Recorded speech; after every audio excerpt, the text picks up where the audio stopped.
शुरुआत होती है एक 37 साल की औरत रफ़ी को दिखाते हुए। रफ़ी का हाल ही में डिवोर्स हुआ था, जिस वजह से वो बहुत ज़्यादा परेशान थे और इसी परेशानी से बाहर आने के लिए वो अपनी कंसल्टेंट लीसा के पास जाती है और कहती है कि उसने डिवोर्स पेपर्स पर साइन कर दिए हैं, लेकिन 9 साल के रिश्ते को यूं पल भर में तोड़ना बहुत मुश्किल है। इसलिए वो अब एक बेबी चाहती है ताकि सबसे बाहर आने में उसे मदद मिल सके।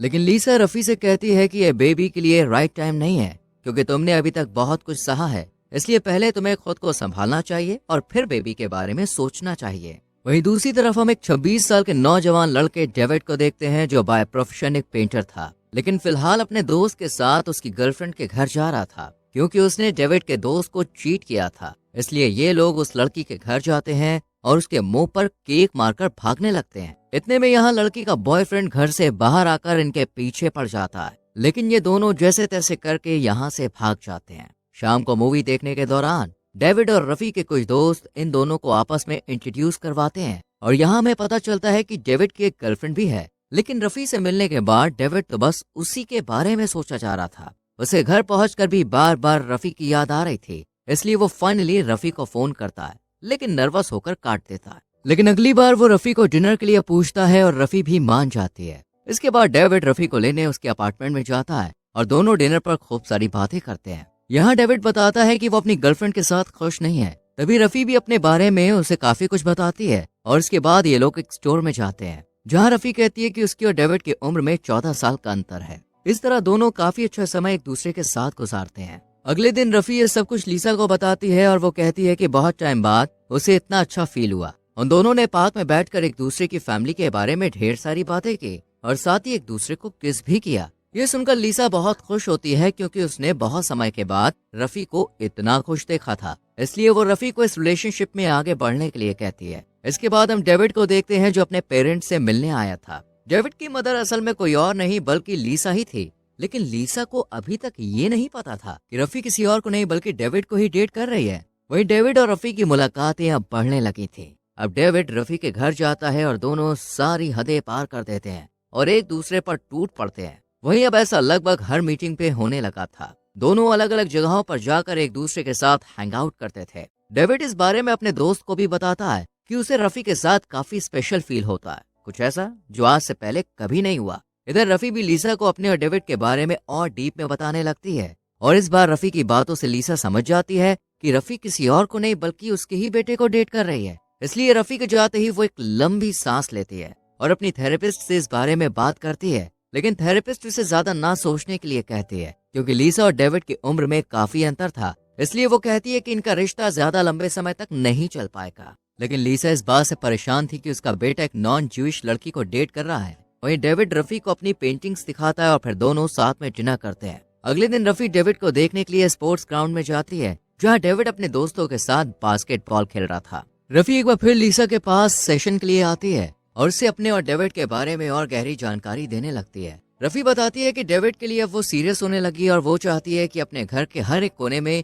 डेविड के साथ मेकआउट करे। कुछ हिस्से तो उसने कवर भी कर लिए, लेकिन कुछ हिस्से अभी भी बाकी हैं। ये सब सुनकर लीसा को बहुत अजीब लग रहा था, इसलिए वो बार बार पानी पी रही थी ताकि रफ़ी की बातों को गले से नीचे उतार सके। वहीं रफ़ी डेविड के बॉडी पार्ट्स की काफी तारीफ करती है, साथ ही उसके पास्ट में रह चुकी गर्लफ्रेंड्स के बारे में भी लीसा को सब कुछ बता देती है। ये सुनकर तो लीसा को और ज्यादा हैरानी होने लगती है, क्योंकि उसे अपने बेटे की करतूतों के बारे में किसी और से सुनना पड़ रहा था। अब लीसा को बिल्कुल भी अच्छा नहीं लग रहा था, लेकिन रफ़ी उसकी क्लाइंट थी, इसलिए उसे मजबूरन रफ़ी की बातें सुननी पड़ती हैं। सेशन खत्म करने के बाद रफ़ी एक बार फिर से डेविड से मिलती है और डेविड उसे अपनी गर्लफ्रेंड के बारे में बताता है, जिसे वो एक बार अपनी दादी से मिलवाने के लिए लेकर गया था। डेविड रफ़ी को भी अपनी दादी के घर लेकर पहुंचता है, लेकिन रफ़ी को यहाँ काफी अजीब लग रहा था, इसलिए वो डेविड की पेंटिंग्स देखने लगती है। कुछ दिन के बाद डेविड अपना सामान पैक करने लगता है, जिस पर लीसा उससे पूछती है कि वो कहाँ जा रहा है। तब डेविड बताता है कि वो कुछ समय के लिए अपने दोस्त के साथ बाहर जा रहा है। दूसरी तरफ रफ़ी लीसा के साथ अपने सेशन के लिए इंतजार कर रही थी।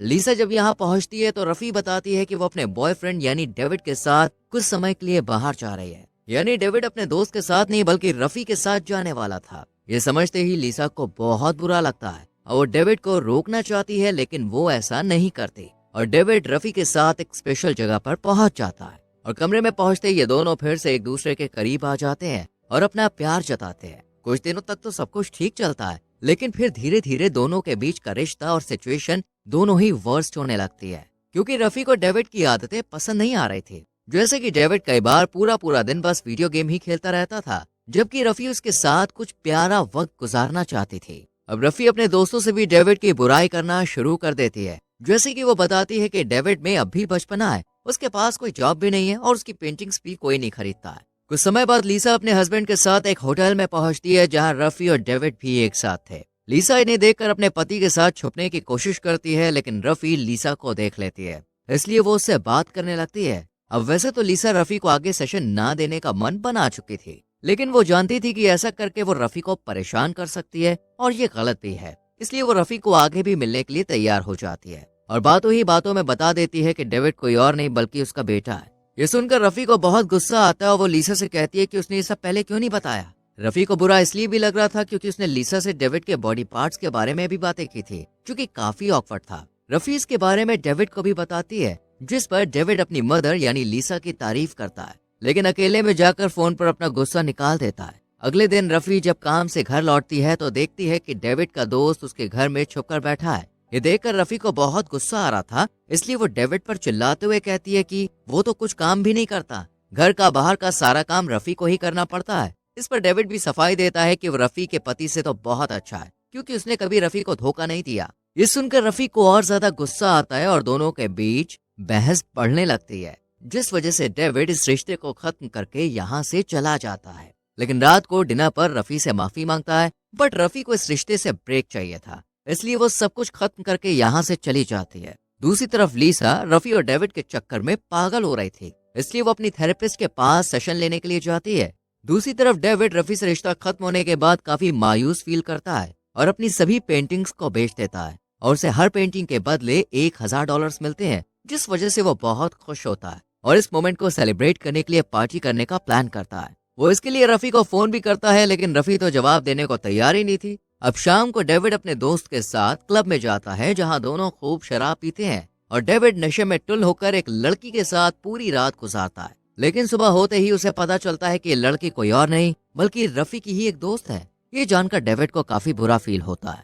कुछ दिन के बाद डेविड एक शॉप में जाता है, जहाँ रफी भी आई हुई थी और यहाँ कई दिनों बाद एक बार फिर दोनों की मुलाकात होती है और इस बार दोनों एक दूसरे पर काबू नहीं कर पाते और दोनों फिर से आगे प्यार करते हैं। साथ ही फैसला करते हैं कि अब वो हमेशा एक साथ रहेंगे। डेविड भी इस रिश्ते को आगे बढ़ाना चाहता था, इसलिए वो रफी को अपने घर लेकर जाता है, जहाँ लीसा और उसकी फैमिली रफी का वार्म वेलकम करती है। अब लीसा ने रफी को एक्सेप्ट कर लिया था, जिस वजह से रफी भी काफी खुश होती है और फिर पूरा परिवार एक साथ बैठकर डिनर करता है। डिनर के बाद रफी लीसा से एक बार फिर बेबी के बारे में बात करती है और एक बार फिर से लीसा उसे कहती है कि बेबी के लिए ये सही टाइम नहीं है, क्योंकि डेविड अभी बहुत छोटा है, अभी वो एक बच्चे की जिम्मेदारी नहीं उठा पाएगा और रफी को भी थोड़े और टाइम की जरूरत है। रफी भी इसके लिए मान जाती है। सब ठीक चल ही रहा था कि अगले ही दिन रफी को पता चलता है कि डेविड उसी के ऑफिस की एक लड़की के साथ इंटीमेट हुआ है। रफी डेविड के मुंह से सच्चाई सुनना चाहती थी, इसलिए वो डेविड से पूछती है और डेविड भी हाँ में जवाब देता है, जिसे सुनकर रफी को बहुत दुख होता है,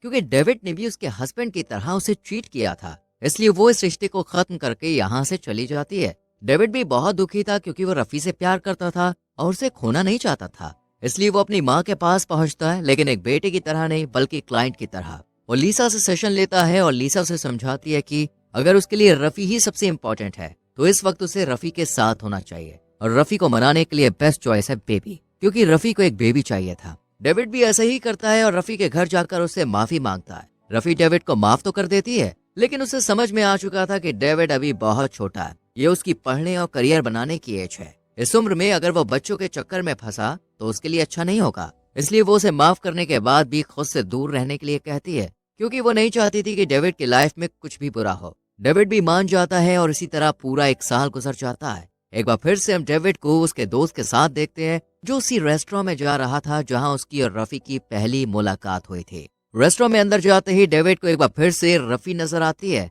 जिसे देखकर वो बाहर आ जाता है, लेकिन ग्लास को साफ कर बाहर से रफी को देखने लगता है। रफी ने भी डेविड को देख लिया था, इसलिए वो भी डेविड को देखती है और उसे एक स्माइल देती है। ये देखकर डेविड को भी समझ में आ जाता है कि उसका और रफी का अलग रहना ही बेहतर है। इसके बाद वो भी यहाँ से चला जाता है।